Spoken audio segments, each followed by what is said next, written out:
Prague. We're speaking about Bergmann being in multiple places.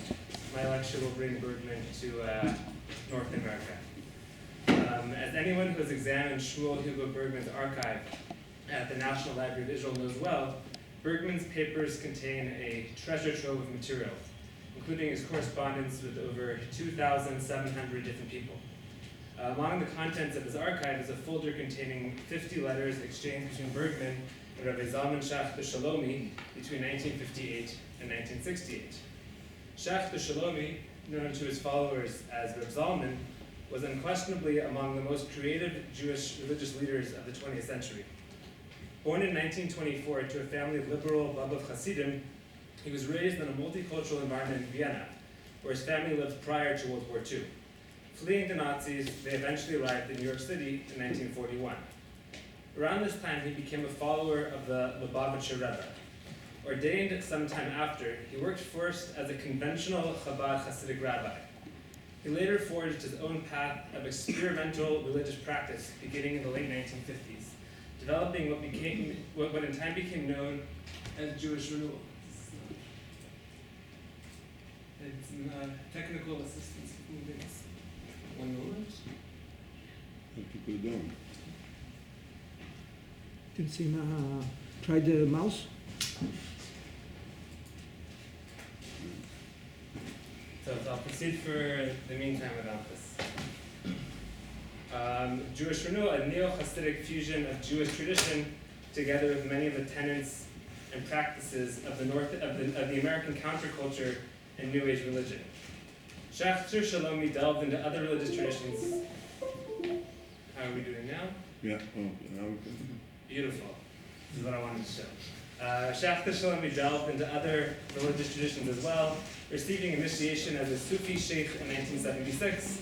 He was also strongly influenced by Catholic, Indian, and Native American spiritual traditions.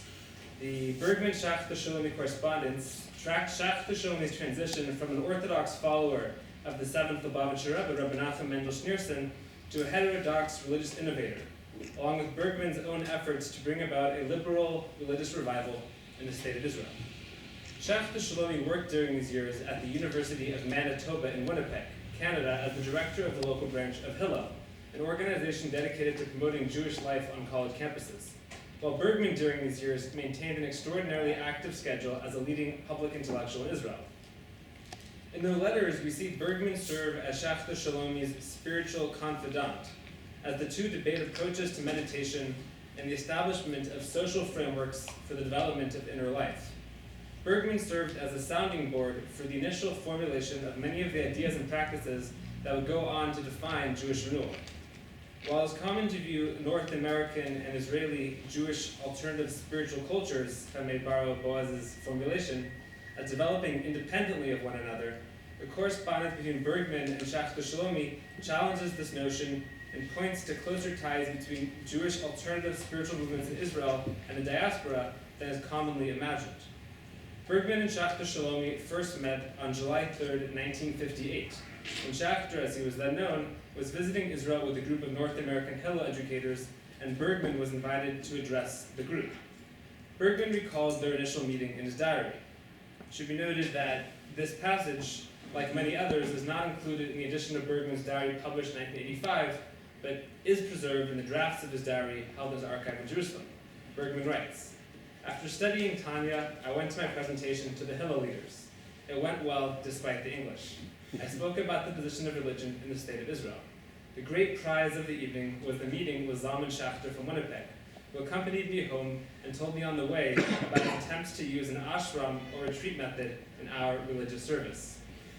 In a letter the next week to his friend Louise Hermann, Bergmann wrote that he hoped to get together again with Schachter-Shalomi. His wish came true, and the two men, who shared an interest in many of the same esoteric and spiritual movements discussed earlier by Boaz, met repeatedly over the remainder of Schachter-Shalomi's visit to Israel. The initial encounter between Bergmann and Schachter-Shalomi in July 1958 came as both men felt a growing concern over what they saw as the stagnant religious life of their respective Jewish communities. In the late 1950s, Schachter-Shalomi began hatching his idea of a Jewish monastic fellowship to be called B'nai Or, that would seek to spiritually reinvigorate North American Jewry. B'nai Or would slowly be established over the course of the 1960s, forming the nucleus of what became the Jewish renewal movement. Bergmann, in the late 1950s, was involved in the founding of several grassroots organizations that aimed to bring about a religious and spiritual revival in the state of Israel. A revival that was generally concerned less with the minutiae of Jewish law and more about one's personal sense of closeness to God.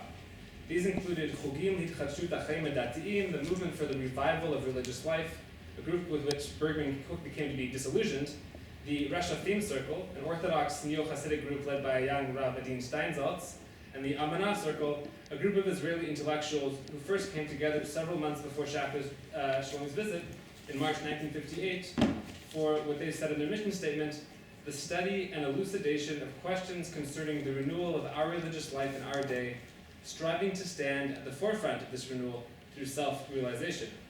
The Amanah group sought, in the words of founding member Yitzchak Damiel, to spread the blessing of the living faith in God. Particulars such as the importance of observing the commandments were subject to debate among members. Bergmann invited Schachter-Shalomi to attend Amanah's seminar held from August 17th to August 19th, 1958, immediately prior to Schachter-Shalomi's departure from Israel. Schachter-Shalomi addressed the group in Yiddish on his retreat method, and per Bergmann's testimony, led a very beautiful mincha service. The Israeli intellectuals come spiritual seekers, we see from Bergmann's letters, were greatly impressed by Schachter-Shalomi's religious charisma. Schachter-Shalomi initiated a correspondence with Bergmann immediately upon his return to North America, writing to Bergmann on August 24th, 1958, that he had just visited the offices of the Parapsychological Foundation in New York City, in the hopes of meeting with its head, the medium Eileen J. Garrett, with whom Bergmann knew as a founding member of the Israeli Parapsychological Association, founded, it should be noted, the very same week as the Amanah Circle. Schachter-Shalomi made further reference to parapsychology in his letters to Bergmann, writing in August of 1959 that I frequently hold a telepathic dialogue with you. Bergmann, for his part, replied to Schachter-Shalomi that the telepathic connection between them had not been severed, at least on his end, for even one day. I would like to pause for a moment and discuss several general characteristics of the correspondence. Schachter-Shalomi's letters are divided more or less equally between Hebrew and English. From a stylistic perspective, the Hebrew and English letters are written in radically different styles, reflective of the disparate cultural worlds that he inhabited. His Hebrew letters are written in a masterful, classic rabbinic style, infused with his own eclectic embellishments. Take, for example, this typical greeting from a July 1960 letter to Bergmann. Shlomo brachot, chizuk u'briut, mitoch neviat yitzigah, l'moliv rabbi hayakar, mo harshash yichya Bergmann d'zugato tichya. Peace and blessings, strength and health infuses creativity to my beloved teacher and master, Morenu Harav Shmuel Hugo. May he live, Bergmann, and his spouse may she live. His English letters, however, are written in a style that would come to be associated with the hippie movement, even if these letters predated by several years. As he wrote to Bergmann in October 1959, the richer you will think, the more you will gain if you have decided that the Janani way is for you. If you're more of a bhakti, then the books of Rabbi Nachman will be of more help. As a karma man, I have never replaced you. But I think from your reactions in the past that you need to know more than to love. And there's simply no better way to know than Chabad today. See here Schachter-Shalomi encouraging him using the Indian language to become a follower of the Lubavitcher Rebbe. Bergmann's letters, all in Hebrew, are in a more restrained, if no less affectionate tone, addressing Schachter-Shalomi throughout as my very dear friend. Schachter-Shalomi is quite isolated upon his return to Winnipeg, and his letters are filled with expressions of loneliness and great longing for Bergmann and his wife Esha. On November 3rd, 1958, he wrote, "Your letters stirred within me the feeling of face-to-face love and a yearning to walk together with you, listen to you and speak with you. Oh, how I miss your wife's smile, how she brings out tea and sits pleasantly, listening and answering with great insight. I'll even agree not to smoke." Smoke what exactly? We'll see later on. Schachter-Shalomi, moreover, wrote to Bergmann in January 1959 that he kept a photo of Bergmann taking during his trip to Israel on his desk back in Winnipeg and often gazed at Bergmann's sweet smile. That is this photograph here, which I found in Schachter-Shalomi's archive. Throughout his letters to Bergmann, Schachter-Shalomi counsels the former, over 40 years his elder, on how to improve aspects of his spiritual life. In one letter, he suggested to Bergmann that Bergmann start an independent minyan out of his home in Rochavi, while in another letter he offered advice on how to enhance the weekly class on Chabad Hasidic literature that Bergmann already attended in Jerusalem. Schachter-Shalomi suggested that fellow participant Zalman Shazar lead the group in singing Chabad melodies. Yet Schachter-Shalomi also disclosed to Bergmann his own misgivings with Chabad, as he struggled to balance his loyalty to Schneerson with his far broader religious horizons. In 1962, he wrote to Bergmann, "If we had anyone better than him, or a better system of Jewish esotericism, we would need to seize it. If there was a more direct path in Judaism than Chabad, we would need to take it. Seeing as God, may he be blessed, will not leave us bereft, we certainly have someone, and that is the Rebbe." Bergmann, for his part, also confided in Schachter-Shalomi about his own private affairs. In a 1966 letter, he told Schachter-Shalomi about his granddaughters, the children of his daughter Chava. The girls who were raised in England without any Jewish education to speak of had recently visited Bergmann in Israel, where he began to teach his older granddaughter the Hebrew alphabet and the Shema prayer, which they did not know until that point. Now that she was headed to America, his granddaughters, Bergmann asked Schachter-Shalomi to keep an eye out for them to help further their Jewish education. Following these words of introduction, I would now like to briefly present three key topics that emerged from the correspondence: Bergmann's role in disseminating Schachter-Shalomi's teachings in Israel, the failed effort to bring Schachter-Shalomi to Israel to lead the Amanat Circle, and Schachter-Shalomi's 1963 suggestion to Bergmann to experiment with LSD. We'll get to that at the end. Schachter-Shalomi wrote to Bergmann in January of 1959 that he had just completed writing a small pamphlet in English on practical approaches to spirituality. The book, The First Step, a primer of a Jew's spiritual life, was a groundbreaking Jewish meditation guide that would become a canonical text of the Jewish renewal movement. Schachter-Shalomi sent Bergmann several dozen copies to distribute in Israel and suggested that someone from the Amanat Circle translate the book into Hebrew. The two exchanged a series of letters over the following months, debating Schachter-Shalomi's approach to meditation as articulated in The First Step.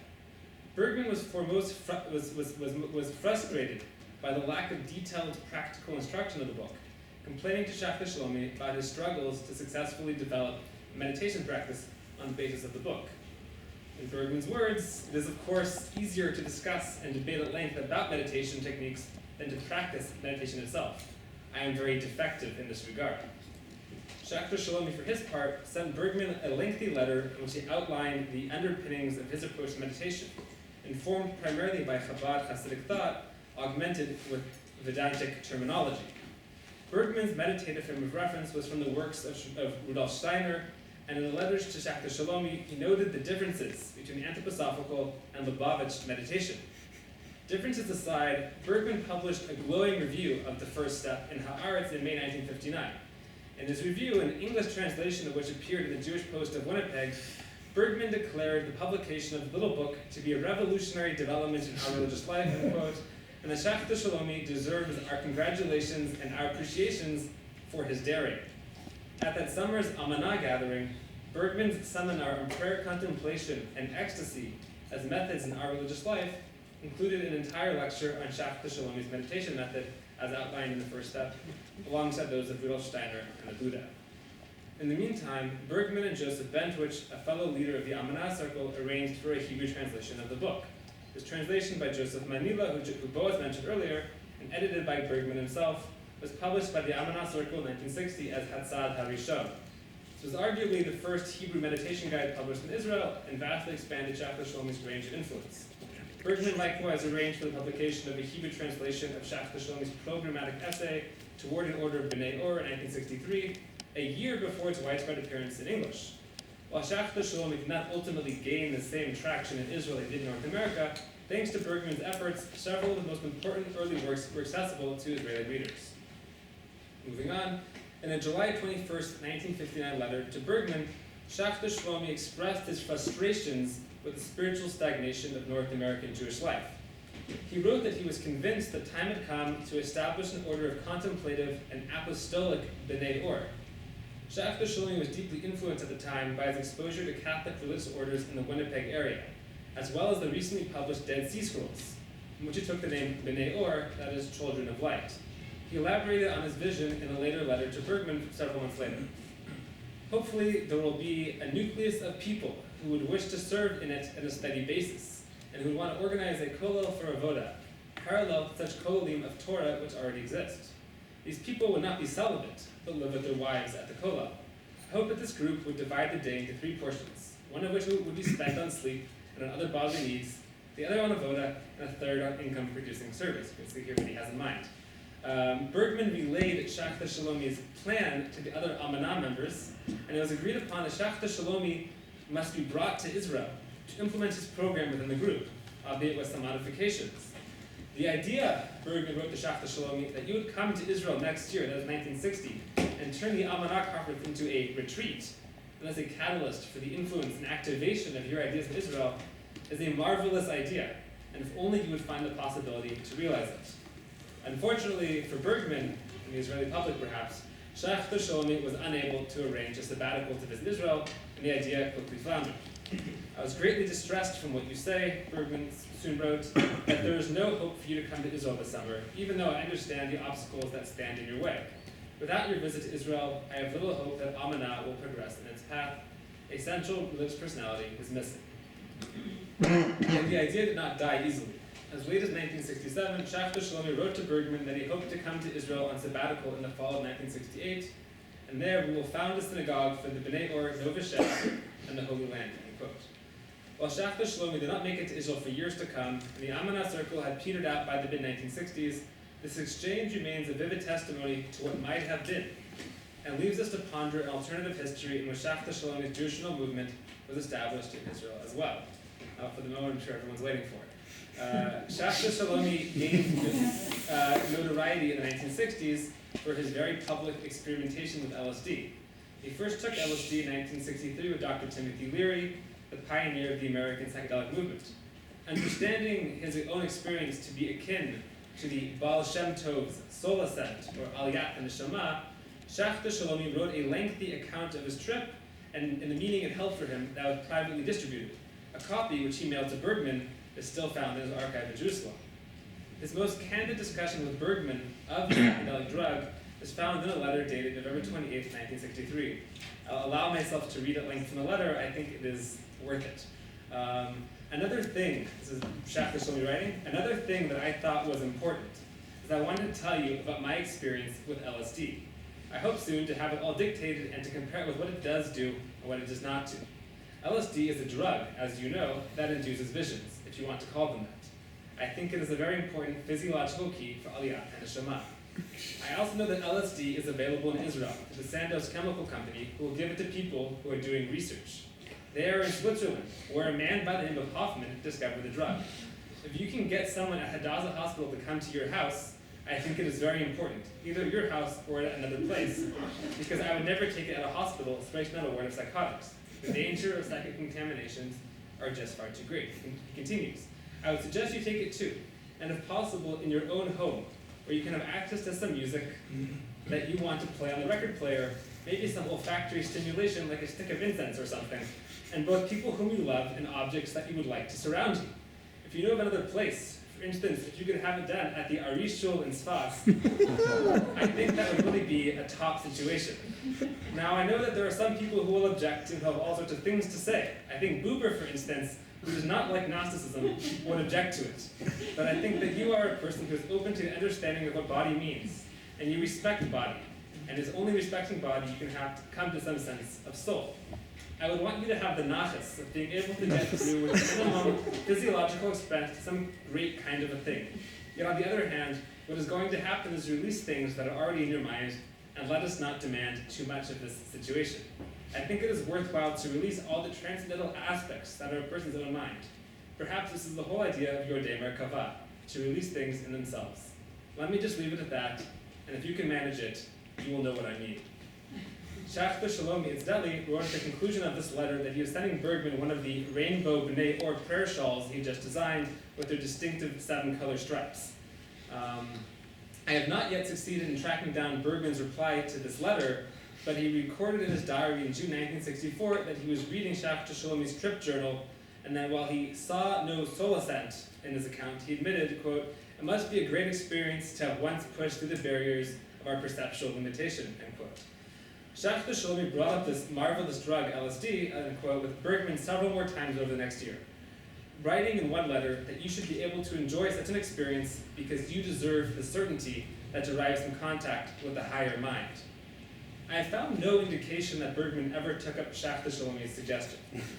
While Bergmann published a positive review of Aldous Huxley's psychedelic work, The Doors of Perception, in Art in 1955, it seems that when it came to psychedelics, much like with meditation, it was far easier for Bergmann to discuss the matter than to do it in practice. Bergmann and Schachter-Shalomi's correspondence decreased gradually beginning in the early 1960s. The final letter in the archive was from Bergmann, dated November 11, 1968, encouraging Schachter-Shalomi, now living in Boston, to establish contact with Bergmann's friend, the scholar of religion, Houston Smith. In conclusion, the Bergmann-Schachter-Shalomi correspondence offers a window into the early history of Jewish renewal, as well as Bergmann's efforts to bring Schachter-Shalomi and his ideas to the attention of the Israeli public. Schachter-Shalomi's continued discussion of Torat LSD, as he calls it in one letter, speaks to Bergmann's interest in exploring the limits of human consciousness. The correspondence likewise provides a snapshot of Bergmann's practical interests in religion and spiritual life, and his activities in this area, as well as his otherwise little-known role in the history of American Judaism as the sounding board for many of Schachter-Shalomi's main ideas. As a whole, their correspondence is a reminder to researchers to more thoroughly investigate the historical ties between Jewish alternative spiritual movements in Israel and the diaspora, and the connections between them. Thank you very much.